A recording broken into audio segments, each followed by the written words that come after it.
King Kong सुबह उठते ही सबसे पहले एक पेड़ को उखाड़ता है, उसकी जड़ को तोड़ता है और उसे एक भाला बनाकर सूरज की ओर फेंकता है। रॉकेट गति से उड़ता है, सूरज को नहीं लगाता लेकिन सूरज को चुभता है। किंग कांग जानता है कि उसे इंसानों ने कैद कर रखा है और वह गुस्सा हो जाता है। इंसान उसे गॉडजिला से बचाने के लिए इस इकोलॉजिकल कैबिन का निर्माण करते हैं। अब किंग कांग बड़ा हो गया है और वैज्ञानिक उसे उसके घर यानी कि धरती के केंद्र की ओर ले जाने का फैसला करते हैं। किंग कांग को जंजीरों में बांध विमान वाहक पोत पर समुद्री भोजन खाने के लिए ले जाया जाता है। अचानक वह पागल होकर जंजीरों को तोड़ने की कोशिश करता है क्योंकि वह गॉडजिला के क्षेत्र में प्रवेश कर चुका है। लड़ाकू विमान तुरंत उसे रोकने के लिए जाते हैं। गॉडजिला अपनी पूंछ से विमान को एक झटके में ध्वस्त कर देता है। किंग कांग बंधा देखता है। गॉडजिला अचानक पानी से बाहर आता है और विमान वाहक पोत को उल्टा कर देता है। किंग कांग को जंजीरों के साथ पानी में खींच लिया जाता है लेकिन कप्तान समय पर किंग कांग की जंजीर खोल देता है जिससे वह डूबने से बच जाता है। वह विमान वाहक पोत को पलटता है और जैसे ही वह ऊपर आता है 2 टन समुद्री पानी उबलता है और फिर एक बड़े विमान पर कूद जाता है। आओ यहाँ गॉडजिला। गॉडजिला इस चुनौती को सहन नहीं कर पाता है। जैसे ही वह समुद्र से कूदता है किंग कांग उसे एक घूंसा मारता है और लड़ाकू विमानों से 2 बार बमबारी होती है। फिर किंग कांग उसे एक श्रृंखला के साथ वापस समुद्र में धकेल देता है लेकिन गॉडजिला भी कमजोर नहीं है। वह एक परमाणु सांस छोड़ता है जो सब कुछ नष्ट कर देती है। किंग कांग मजबूर होकर समुद्र में कूद जाता है लेकिन पानी में उसकी ताकत सीमित होती है। गॉडजिला उसे जांग से काट लेता है और अपनी पूंछ से लपेटकर तल की ओर खींचता है, उसे डुबाने की कोशिश करता है। जब वह लगभग हार मानने वाला होता है इंसान 2 गहरे समुद्र के बम गिराते हैं। पानी की बौछार होती है लेकिन किंग कांग नहीं दिखता। जब लोग सोचते हैं कि किंग कांग बच नहीं पाएगा तभी एक बड़ा हाथ समुद्र से बाहर आता है, मुश्किल से पोत पर चढ़ता है और फिर 2 टन समुद्री पानी उबलता है। वह शिकायत करता है यह समुद्री पानी बहुत ही खारा है। फिर वह डेक पर लेट जाता है। मैं और नहीं लड़ूंगा। सभी लोग यह देखकर तुरंत इंजन हथियार बंद कर देते हैं ताकि दानव के राजा के सामने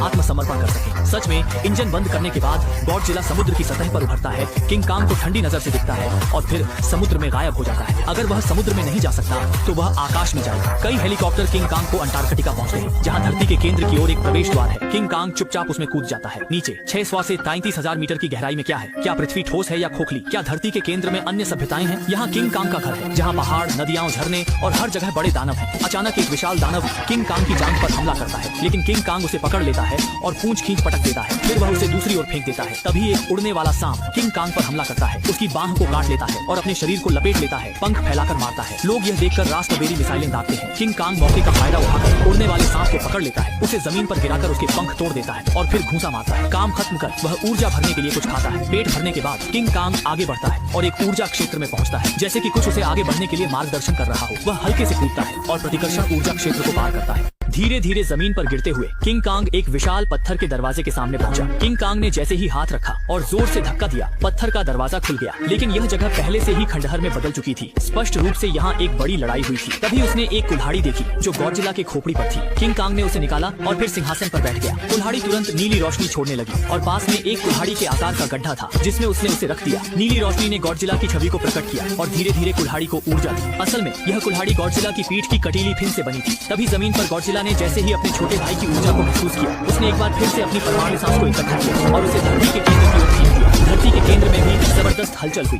इसी समय गॉडजिला की परमाणु सांस ने धरती के केंद्र को भेद दिया। दोनों राजाओं के बीच आधे पृथ्वी की दूरी थी और उन्होंने गर्जना शुरू कर दिया। किंग कांग ने यह देखकर अपना हथियार उठाया और विशाल गड्ढे में कूद गया। एक कुल्हाड़ी जमीन से उठी और उसे पकड़ने वाला किंग कांग था। दोनों राजाओं के बीच हांगकांग में अंतिम लड़ाई होने वाली थी। किंग कांग ने सबसे पहले गॉडजिला की ओर दौड़कर एक वार किया लेकिन वह गॉडजिला के द्वारा गर्दन से पकड़ा गया और फेंक दिया गया। उसने सोचा कि एक परमाणु सांस से लड़ाई खत्म कर देगा लेकिन किंग कांग ने एक कोहनी से उसके सिर पर वार किया और गॉडजिला के सिर को पकड़कर उसे फेंक दिया। एक दौड़ और कूद के साथ उसने फिर से उसके सिर पर वार किया। वह स्थिर हो गया और फिर 2 मुक्के मारे। इसके बाद एक उड़ती हुई किक से गॉडजिला को जमीन पर गिरा दिया। इस संयोजन के बाद मैं सोचने लगा कि क्या किंग कांग ने चुपके से चीनी कुंफू सीखा है। जब गॉडजिला फिर से खड़ा हुआ और अपनी परमाणु सांस को इकट्ठा किया तो उसने उसे एक तरह का न्यूक्लियर टेस्ट दिया। गॉडजिला ने इस अपमान को सहन नहीं किया और किंग कांग के हाथ को पकड़कर उसे फेंक दिया जिससे किंग कांग का हाथ बाहर निकल गया और उसकी लड़ाई की शक्ति चली गई। कुल्हाड़ी भी ऊर्जा खो चुकी थी। गॉडजिला ने फिर से हमला किया और किंग कांग के सीने पर जोर से वार किया।